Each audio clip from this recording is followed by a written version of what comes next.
पूर्व मुख्यमंत्री और समाजवादी पार्टी के सुप्रीमो अखिलेश यादव ने शंकराचार्य अभिमुक्तेश्वरानंद सरस्वती जी से मुलाकात की है।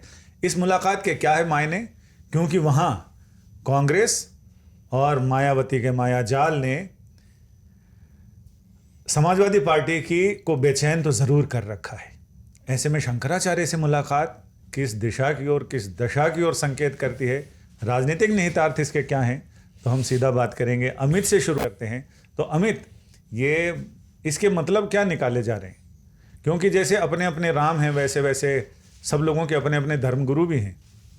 जो जिसको सूट करता है वो उसके साथ ही अपना। अभी मुक्तेश्वरानंद जी जो हैं, महाराज जी जो हैं, शंकराचार्य हैं, वो थोड़े क्रिटिकल रहते हैं, ये हमको पता है। और ये मैं इसलिए मुझे पता है क्योंकि जोशीमठ में जब त्रासदी आई थी तो मैं पहली बार उनसे मैं वहीं पे मिला था। इनके गुरुजी भी ऐसे ही क्रिटिकल थे।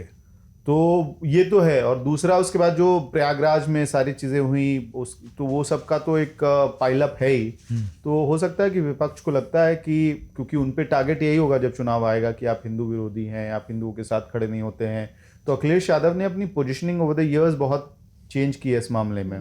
आपको ध्यान हो लोकसभा का वो हीटेड डिबेट कि उठ के कहते हैं कि पहले पता कर लो जाके कि गोली किसने चलाई थी, राम मंदिर कौन जो है मैनेज कर रहा है, किसको तुमने बनाया है हेड वहां पे। तो इस तरह की पोजीशनिंग जानबूझ के कर रहे हैं। पहले विधानसभा में किया, फिर लोकसभा में किया, अब शंकराचार्य जी से मिलने के लिए वो जा रहे हैं। तो पोजीशनिंग है कि ताकि आउट एंड आउट कोई आपको जाके इस तरह से अलेज ना करे कि आप हिंदू विरोधी हैं या अपने राम मंदिर आंदोलन में तमाम रोड़े डालें। ये अलग बात है कि फिर आपको रामगोपाल यादव की पुरानी स्पीच भी पार्लियामेंट की मिल जाएगी। इस पे मैं ये जानना, तुम दोनों से मेरा ये सवाल है कि ये जो सॉफ्ट हिंदुत्व का कार्ड जो है समाजवादी पार्टी, कांग्रेस भी पिछले कई टाइम से खेलने की कोशिश कर रही है, इसका कोई जेन्युइन बेनिफिट दिखता है ग्राउंड पे? मतलब सर्वेज में या अगर नेताओं अरुण को ऐसा जेटली ने एक लगा बात कही थी, लेट अरुण जेटली जी ने, उन्होंने, आपको याद है जब चुनाव हो रहा था, इससे ये वाला चुनाव गुजरात का, इससे पिछला वाला चुनाव जिसमें कांग्रेस ने बहुत अच्छा किया था, उस टाइम पर आपने तस्वीरें देखी होंगी, राहुल गांधी की वो मंदिर जा रहे थे, ढोल मंजीरा बजा रहे थे, देखी होंगी, बड़ी मशहूर तस्वीरें हैं। तब एक ये था टेम्पल रन करके चलता था तब टीवी पर।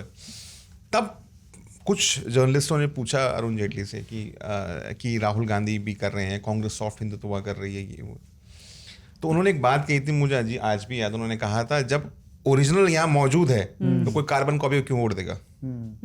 ठीक है। जैसा अमित बता रहा है कि अखिलेश यादव ने लोकसभा में पूछा कि गोली किसने चलाई, वो किसने, तो ये जो सनातन और हिंदुत्व की राजनीति है उसमें रोड़े डालने से लेकर डोरे डालने तक का सफर शुरू हो गया। देखो, मैं ये जो एक परसेप्शन बन चुका है, कि परसेप्शन क्या है कि भाई धर्म की पार्टी कौन है, बीजेपी, और बाकी जो पार्टियां हैं वो छद्म, वो उस तरीके से नहीं है। अब एक बात बताइए, मैं ये शब्द इस्तेमाल करता हूं, अगर सबसे ज्यादा किसी को गाली पड़ती है सोशल मीडिया पर कांग्रेस नेता को, वो है दिग्विजय सिंह। आपको मालूम है घर में कितने मंदिर हैं? घर में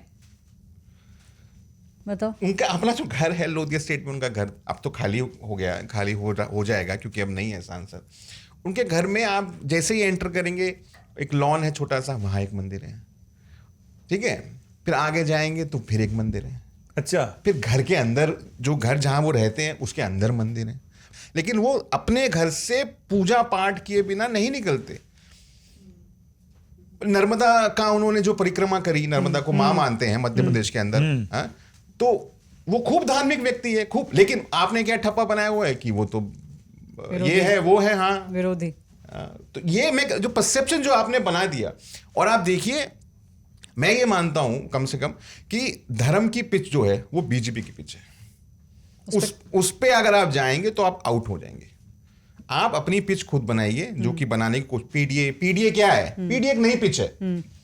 राहुल गांधी जो सामाजिक न्याय की बात करते हैं, वो क्या है? वो एक नई पिच है। क्यों? क्योंकि वो जानते हैं कि जब हम तिलक लगा के निकलेंगे तो सामने कोई त्रिपुंड लगा के आएगा, ठीक है, हम अपनी एक रुद्राक्षी माला दिखाएंगे तो भाई तो तब करते हुए आ जाएगा। तो ये जो है ना कि हम तो अभी 10 रुपए का माल दे रहे हैं, सामने वाला आपको 100 रुपए का माल दे रहा है, तो जाहिर है वो 100 रुपए वाले की तरफ जाएगा। जाहिर है, ओरिजिनल जिसके पास कॉपीराइट है। Reporters of